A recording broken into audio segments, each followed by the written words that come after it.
કેમ છો વિદ્યાર્થી મિત્રો, આશા રાખું છું કે તમે સારા છો। આજે આપણે જોવાના છે ધોરણ 7 ચેપ્ટર બીજું અપૂર્ણાંક અને દશાંશ સંખ્યાઓ સ્વાધ્યાય 2.5 નો દાખલા નંબર 5 અને 6। અને એ પહેલા તમે જો આના આગળના સ્વાધ્યાય 2.1 થી લઈને 2.4 ની વિડિયો ન જોઈ હોય તો અમારી ચેનલ પર જઈને જોઈ લેવું, અને ચેપ્ટર પહેલાની વિડિયો ન જોઈ હોય તો અમારી ચેનલ પર જઈને જોઈ લેવું। તો પાંચમા દાખલામાં આપણને કહ્યું છે શોધો 1 થી 9 દાખલા। તો અહીંયા આપણે 6 દાખલા જોઈએ છે, આગળના 3 દાખલા આ વિડિયોમાં ગણવાના છીએ।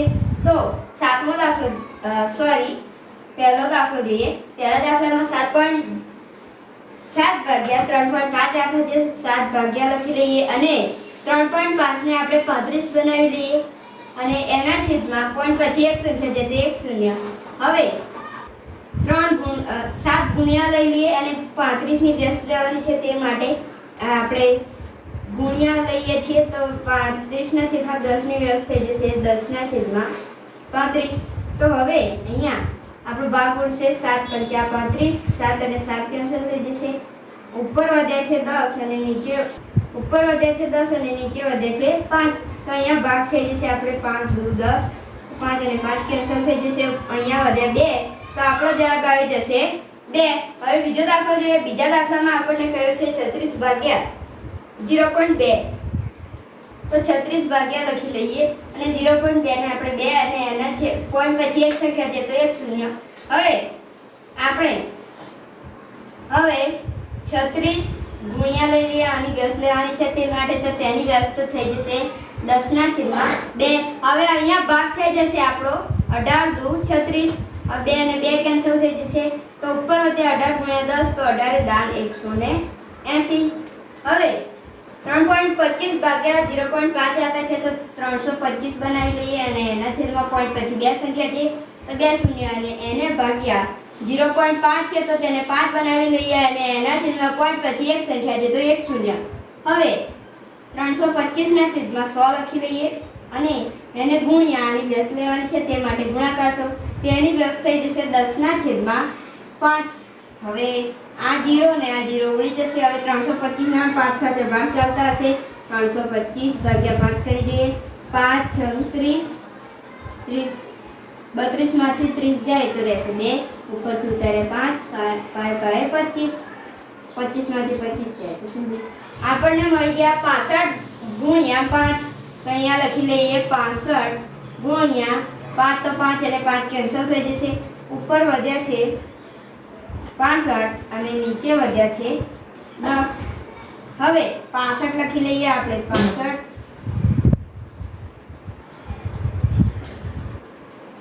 હવે આપણે 65 લખી લઈએ ને 1 0 છે તો જમણી બાજુથી એક સંખ્યા પછી પોઈન્ટ, તો અહીંયા આપણો જવાબ થઈ જશે 6.5। હવે આપણે આગળનો દાખલો જોઈએ। ચોથો દાખલો તેમાં આપણને આપેલ છે 30.94 ભાગ્યા 0.7। તો 30.94 ને આપણે 3094 બનાવી લઈએ અને એના છેદમાં પોઈન્ટ પછી બે સંખ્યા છે તો 2 0 અને એને ભાગ્યા 0.7 ને આપણે 7 બનાવી લઈએ અને એના છેદમાં પોઈન્ટ પછી એક સંખ્યા છે તો 1 0। હવે 3094 નું આપણે લખી લઈએ 3094 અને એના છેદમાં 100 અને એને ગુણ્યા 10 ના છેદમાં 7, 7 ના છેદમાં 10 ની વ્યસ્ત થઈ જશે 10 ના છેદમાં 7। તો હવે 30 એટલે કે 3094 નો આપણે 7 સાથે ભાગ કરી જોઈએ, 7 કા 7 7 14 7 21 7 ચોક 28 7 5 30, 7 ચોક 28 લેવું પડશે, 7 ચોક 28। હવે 30 માંથી 28 જાય તો રહેશે 2, ઉપરથી ઉતારે 9, 7 પછી 7 ચોક 28 લેવા પડશે, 7 ચોક 28, 29 માંથી 28 જાય તો રહેશે 1 અને ઉપરથી ઉતારે 4, 7 દુ 14, 14 માંથી 14 જાય તો 0। ઉપરથી અહીંયા આપણો જવાબ આવી જશે 442 ગુણ્યા 7 બરાબર 3094। તો 442 ગુણ્યા 7 તો 3094 નો ભાગ થઈ ગયો અને 7 અને 7 ઉડી જશે, અહીંયા 0 અને આ 0 ઉડી જશે, ઉપર વધ્યા છે 442 અને નીચે વધ્યા છે 10। હવે અહીંયા આપણે 442 લખી લઈએ અને એના છેદમાં પોઈન્ટ પછી એક સંખ્યા છે તો અહીંયા 1 0 છે તો પોઈન્ટ પછી અહીંયા જમણી બાજુથી એક સંખ્યા પછી પોઈન્ટ મૂકી દેવાનો। તો અહીંયા આપણો ચોથો દાખલો પૂરો થઈ ગયો. હવે જોઈએ પાંચમો દાખલો. પાંચમા દાખલામાં 0.5 ભાગ્યા 25 આવ્યા છે, તો 5 લખી લઈએ 0.5 ને, અને એના છેદમાં પોઈન્ટ પછી એક સંખ્યા છે તો એક શૂન્ય, અને એને ભાગ્યા 0.25 છે તો તેને 25 બનાવી લઈએ, અને એના છેદમાં પોઈન્ટ પછી બે સંખ્યા છે તો બે શૂન્ય. હવે અહીંયા આપણે 5 ના છેદમાં 10 લખીએ, અને એને ગુણ્યા 10 લેવાની છે તે માટે ગુણાકાર, તો 25 ના છેદમાં 100 ની 10 થઈ જશે 100 ના છેદમાં 25. હવે અહીંયા 0 અને 0 ઉડી જશે. હવે અહીંયા આપણો ભાગ થશે પાય 25, 5 અને 5 કેન્સલ થઈ જશે. ઉપર વધ્યા છે 10 અને નીચે વધ્યા છે 5, તો અહીંયા ભાગ થઈ જશે 5 દુ 10, 5 અને 5 કેન્સલ થઈ જશે. અહીંયા વધ્યા 2, તો આપણો જવાબ આવી ગયો 2. હવે છઠ્ઠો દાખલો જોઈએ.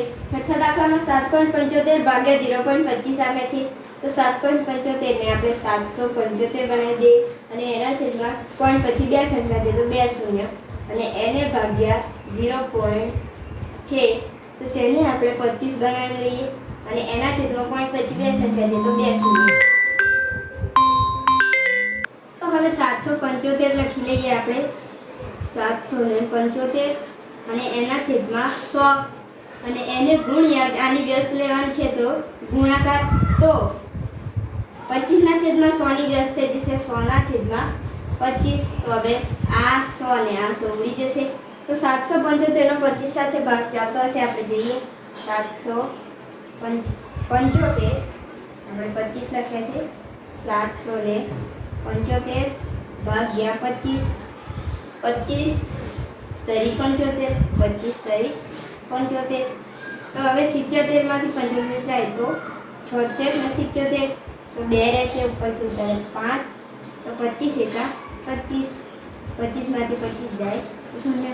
તો આપણને ભાગ મળી ગયો 31 ગુણ્યા 25, તો 31 ગુણ્યા 25, તો અહીંયા 775 નો ભાગ થઈ ગયો. હવે 25 અને 25 ઉડી જશે, આપણે સાફ કરી દઈએ, અને અહીંયા ઉપર વધ્યા છે 31, જો 31 વધ્યા છે ઉપર, તો લખી લઈએ આપણે 31. આ આવી ગયો આપણો જવાબ. તો અહીંયા આપણે 6 દાખલા પૂરા થાય છે.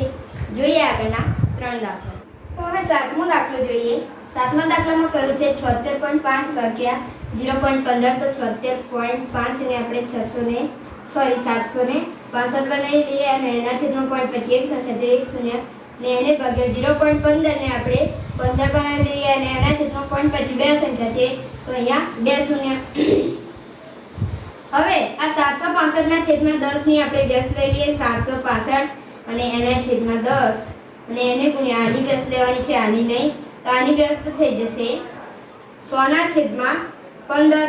હવે આ શૂન્ય ને આ શૂન્ય ઉડી જશે. 765 ને 15 સાથે એક ભાગ ચાલતા હશે, ચાલો જોઈએ 765 ભાગ્યા 15, 15 પંચા 75, હવે 76 માંથી 75 જાય તો રહેશે 1, ઉપરથી ઉતારે 5, 15 એકા 15. તો અહીંયા આપણને મળી ગયું 51 ગુણ્યા 15, 51 ગુણ્યા 15 બરાબર 765. તો 15 અને 15 ઉડી જશે, ઉપર વધ્યા છે, અહીંયા વધ્યા છે 51 ગુણ્યા 10, તો 51 દાન 510. અહીંયા આપણો આવી ગયો જવાબ. હવે 8મો દાખલો જોઈએ. 8મા દાખલામાં 37.8 ભાગ્યા 1.4 આપ્યા છે, તો 37.8 ને આપણે 378 બનાવી લઈએ, અને એના છેદમાં પોઈન્ટ પછી એક સંખ્યા છે તો એક શૂન્ય, અને એને ભાગ્યા 1.4 ને આપણે 14 બનાવી લઈએ. હવે અને એના છેદમાં પોઈન્ટ પછી એક સંખ્યા તો એક શૂન્ય. હવે આપણે 378 લખી લઈએ, 378 અને એના છેદમાં 10, અને એને ગુણ્યા 10 લઈએ છે તે માટે ગુણાકાર, તો એની અહીંયા 14 ના છેદમાં 10 ની વ્યસ્ત થઈ જશે 10 ના છેદમાં 14. હવે અહીંયા જુઓ આ 10 અને આ 10 ઉડી જશે, તો 378 નો અહીંયા આપણો 14 સાથે કંઈક ભાગ ચાલતો હશે, જોઈએ 378 ભાગ્યા 14, 14 એકા 14, 14 28, 14 એકા 14, 14 28, 14 એકા 14, 14 14 28. હવે 37 માંથી 28 જશે તો 7, આ 37 ના 7, અને 28 ના 29 અને 30, તો 8 ને 9, તો રહેશે અહીંયા 9, અને ઉપરથી ઉતાર્યા 8. તો હવે 14 સત્તા 98, 14 સત્તા 98. તો તો અહીંયા આપણને મળી ગયું 27 ગુણ્યા 14, 27 ગુણ્યા 14 બરાબર 368. 14 અને 14 ઉડી જશે, અહીંયા વધ્યા છે 27, તો આપણો જવાબ આવી ગયો 27. તો હવે નવમો દાખલો જોઈએ. નવમા દાખલામાં 2.73 ભાગ્યા 1.3 આપ્યા છે. તો 2.73 ને આપણે 273 બનાવી લઈએ અને એના છેદમાં પોઈન્ટ પછી બે સંખ્યા છે, તો અહીંયા બે શૂન્ય અને એને ભાગ્યા 1.3 ને આપણે 13 બનાવી લઈએ અને એના છેદમાં પોઈન્ટ પછી એક સંખ્યા છે, તો એક શૂન્ય. હવે 273 અને એના છેદમાં 100 લખી લઈએ. 273 એના છેદમાં 100 ગુણાકાર એ માટે કારણ કે અહીંયા આપણે 10 લઈએ છીએ, તો તેના છેદમાં 10 ની 10 થઈ જશે 10 ના છેદમાં 13. હવે આ શૂન્ય અને આ શૂન્ય ઉડી જશે, તો 273 નો 13 સાથે ભાગ ચાલતો હશે. જોઈએ 273 ભાગ્યા 13, 13 કા 13, 13 દુ 26, 13 દુ 26. હવે 27 માંથી 26 જાય તો રહેશે 1, ઉપર 3, 13 એકા 13. તો અહીંયા આપણને મળી ગયું 21 ગુણ્યા 13, 21 ગુણ્યા 13. તો હવે આ 13 ને 13 ઉડી જશે અને ઉપર વધ્યા છે 21 અને નીચે વધ્યા છે 10.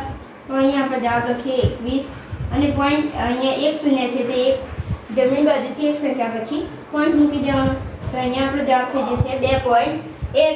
તો અહીંયા આપણો જવાબ આવી ગયો છે. તો અહીંયા આપણો દાખલા નંબર 5 પૂરો થાય છે. જોઈએ દાખલા નંબર 6. તો હવે છઠ્ઠો દાખલો જોઈએ.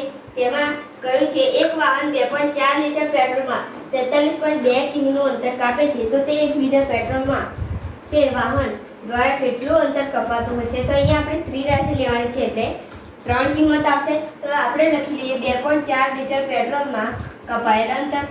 2.4 લીટર પેટ્રોલમાં કાપેલ અંતર બરાબર થઈ જશે. અહીંયા આપણને આપ્યું છે 43.2 કિમી, 43.2 કિમી.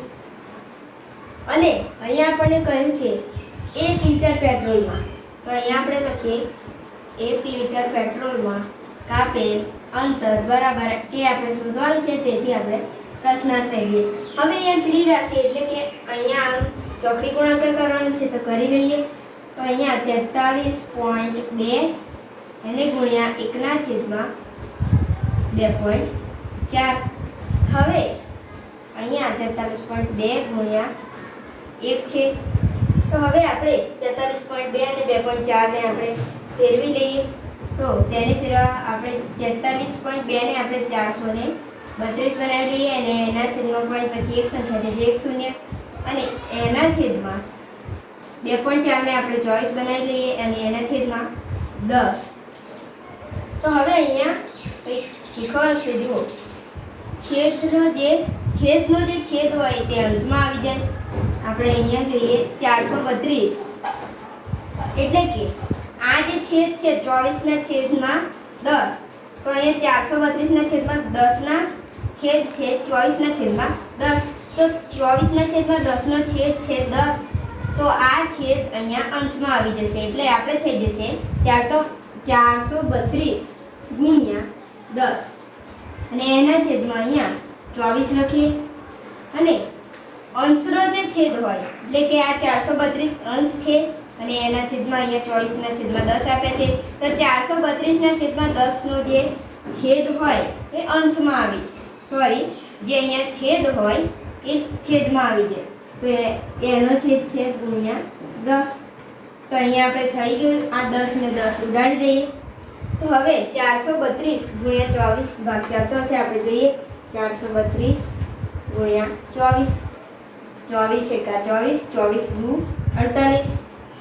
ના કર્યો આપણે તો 24 ગુણ્યા 2, 4 4 દુ 8, 2 દુ 4, 24 દુ 48 થઈ જશે. તો 24 એકા 24 લેવા પડશે અને અહીંયા 3 માંથી 4 ના જોઈએ તો 3 ના આપણે બનાવી લઈએ 13 અને 4 ના બનાવી લઈએ 3. 13 માંથી 4 જાય તો રહેશે 5, 6, 7, 8, 9, 10, 11, 12 ને 13. તો અહીંયા થઈ ગયા 9 અને અહીંયા વધ્યા 3 માંથી 2 જાય તો રહેશે 1 અને અહીંયા કર્યા 2. હવે 24 8 192,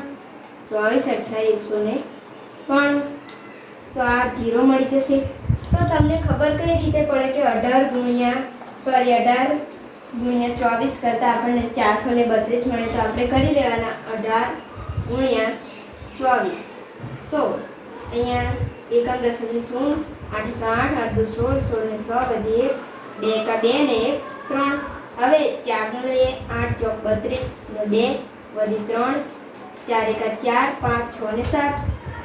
એને સરવાળો કરી લઈએ, અહીંયા 2 ઉતારી લઈએ અને 6 માં 7 ઉમેરીએ તો 7, 8 9 10 11 12 13, 13 નો 3 વધી 1, 3 માં 1 ઉમેરીએ તો 4. તો અહીંયા મળી ગયા 432. તો અહીંયા આપણે 432 નો ભાગ થઈ ગયો 18 ગુણ્યા 24, 432 નો ભાગ. તો હવે આ 24 અને આ 24 ઉડી જશે તો વધ્યું અહીંયા કશું નથી વધ્યું, અહીંયા ઓન્લી 18 વધ્યા છે. તો આપણે 18 લખી લીધા. તો અહીંયા આપણે કહી શકીએ કે 1 લિટર પેટ્રોલમાં વાહન 18 કિમી અંતર કાપી શકે છે. તો લખીએ 1 લિટર પેટ્રોલમાં વાહન 18 કિમી અંતર કાપી શકે છે. તો અહીંયા આપણો દાખલા નંબર 6 પૂરો થઈ છે અને આ વિડીયો પણ. તો મળીએ છીએ આગળના વિડીયોમાં. ત્યાં સુધી જય હિન્દ, જય ભારત.